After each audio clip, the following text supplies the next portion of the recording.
Starscourge Radahn may seem overwhelming at first, but after a few attempts at fighting him and watching this video, you should start to get a better idea of his attack patterns. He rides around as a little horse, which makes him faster than you would expect for a boss his size to be, but the horse also happens to be his biggest weakness. Standing up the horse's asshole will keep you safe from most of his attacks. There are also a shit ton of summons you can use to help you out if you really think you can't beat him. They're all just scattered around the start. Use them if necessary.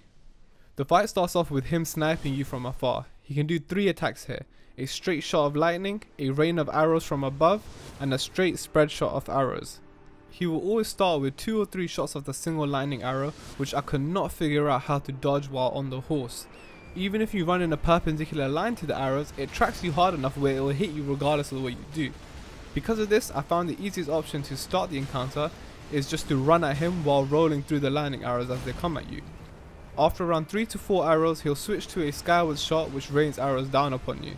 They last for a long time, so start moving towards either the left or the right to bait the arrows into following you.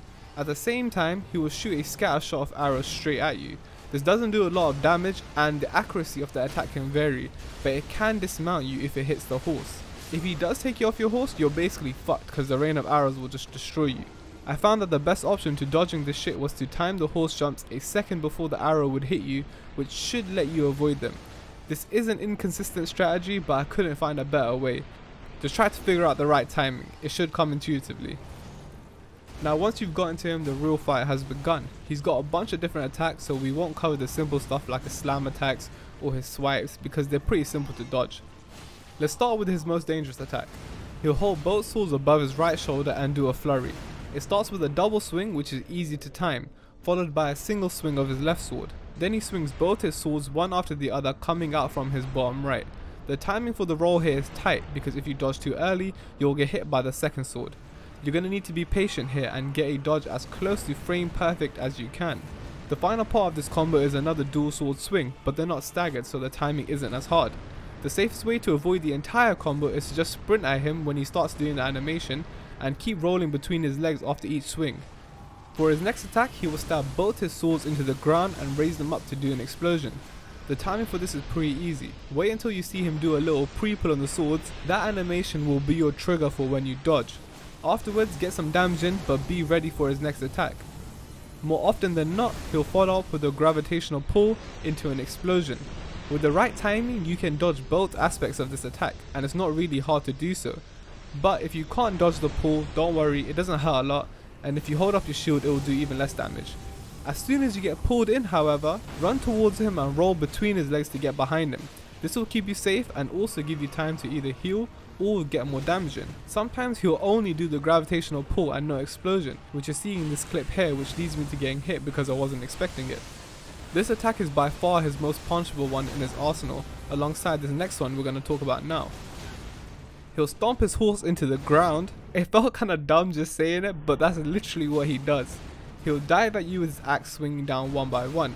Once again, get between his legs so that you can just keep hitting him from behind for free. I hope you're seeing the pattern here. In his second phase, he'll jump up into the sky and then come down like a fucking meteor after a few seconds. I don't know how From comes up with this kind of shit, but it's cool as fuck, so I'll let it slide. Move to the side and then bum rush him with your horse for 1 or 2 free hits. Alongside this, he can raise 4 balls of rocks, which he will send at you during a specific attack. Use the initial animation for a couple of extra hits, but be careful, he can hurt you when he pulls his swords out of the ground just like normal. During this phase, his axes will also be charged with lightning, enabling him to shoot out lightning waves, which he normally does at the end of the combos you saw in the first phase. A simple roll here is enough, but it shouldn't be a problem because you're going to be right on his arsehole anyway. So like I mentioned earlier, he'll only launch the rocks at you during this specific attack. He runs away from you, which is your cue to jump onto Torrent. Just do what I show in the video, run away to the side to dodge the rocks, and then get ready to jump over the lightning wave. The slow-mo here should help you see what's happening a little better. He'll now also do a slam attack, which will raise several lightning balls at you, which will hard track you, so you just need to dodge them. Dodging too early will mean you get hit by the last couple of balls, so time it right. And be careful when you're dodging towards him, you don't want to dodge into another attack. His last attack I wanted to mention was this fucking lightning tornado dive bullshit he does. Unfortunately, I don't have a clip of a nice clean dodge because I only saw him do it twice in, I don't know, the 30 attempts I put in to get the footage for this video. but I would suggest try mounting when you see him going up and then dodging by running to the side and away from him. Other than that, a well-timed dodge to the opposite side he's going in could also work nicely, because he does have a direction that he's flying towards when he's doing the tornado. I threw in the whole fight here so you can see what the continuous gameplay looks like. If you clapped his cheeks after watching this video, be sure to leave a like and comment as well if you want to leave some feedback. Subscribe if you want to see more content like this in the future. Peace.